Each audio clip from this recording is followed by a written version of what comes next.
haweeneyda baadigoobka culus loogu jiro ee ay dalalka reer galbeedku aad u raadiyaan muddada dheerna ay warkeeda raadinayeen xaaladeedana aan mar kaliya laga warhelin muddooyinkii ugu dambeeyay meel ay jaan iyo cidhib dhigtay waa haweeneyda lagu magacaabo Samantha Lithwaite oo loo yaqaan Groobtii Caddayd. taasi ayaa la sheegayaa in ay ka baxsatay Soomaaliya una carartay dalka Yemen kadib markii ay isku dhaceen oo ay kala tageen sarkaalkii qabay oo ka tirsanaa xarakada Al-Shabaab ee Soomaaliya. waxaa sidaas ku waramay ila wareediye amni iyo kuwa sirdoon warbaahinta u gudbiyay xogtaasi. Samantha Lithwaite oo ka soo jeeda magaalada Aylesbury ee cariga Ingiriiska ayaa ka mid ah dadka loogu raadinta badan yahay caalamka iyada oo loo haysto dilalka boqolaal qof. gabadhan 38 jirka ah oo uu qabi jiray mid ka mid ah raggii fuliyay qaraxyadii 707 ee ka dhacay magaalada London ayaa dalka Ingiriiska ka carartay una gudubtay muddana ku noolayd waddanka Koonfur Afrika, gaar ahaan iyada oo markii ugu horreysay dalkaasi gaadhay sanadkii 2009 kadibna uga sii gudubtay waddanka Tanzania halkaasi oo ay u sii dhaaftay dhinaca waddanka Kenya ka hor inta aanay u gudbin ama xubin ka noqon xarakada Al-Shabaab ee ka dagaalanta Soomaaliya iyo qaybo kamida waqooyi bari Kenya oo ah deegaamada Soomaalida. naanaysteeda ah Groobtii Caddayd ayaa waxa u yaqaan hay'adaha sirdoonka caalamka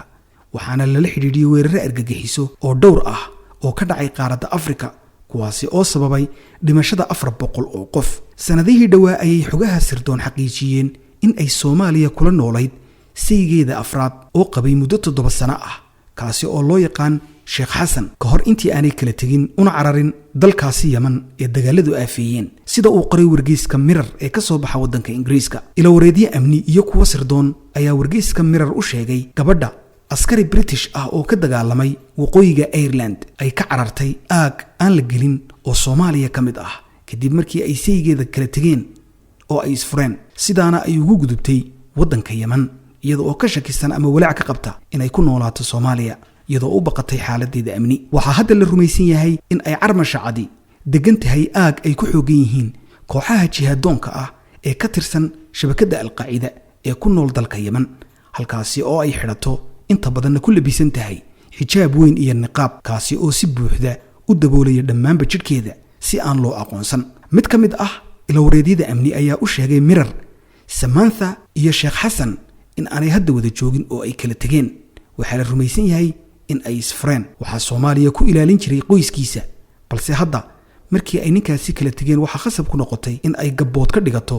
dalka Yemen balse hadda halkaas lagama jecla waa Soomaaliya waxayna u wareegtay oo tagtay aag ay xarakada Al-Qaacida maamusho oo ka tirsan waddanka Yemen iyada oo doon kaga soo dhooftay xeebaha Soomaaliya kuna gaadhay xeebaha Yemen. booliska caalamiga ah ee Interpol ayaa ku daba jiray tan iyo 2009 gaar ahaan waxay baadi goobiyeen wixii ka dambeeyay sanadkii 2013 oo ay soo saareen amar lagu soo xidhayo Samantha oo lala xidhiidhiyay weeraradii lagu qaaday Westgate Mall magaalada Nairobi caasimadda waddanka Kenya oo ay ku dhinteen ilaa imika inta la og yahay 66 qof oo 5 ka mid ah ay ahaayeen muwaadiniin u dhashay waddanka Britain. waxaa sidoo kale la rumaysan yahay inay ku lug lahayd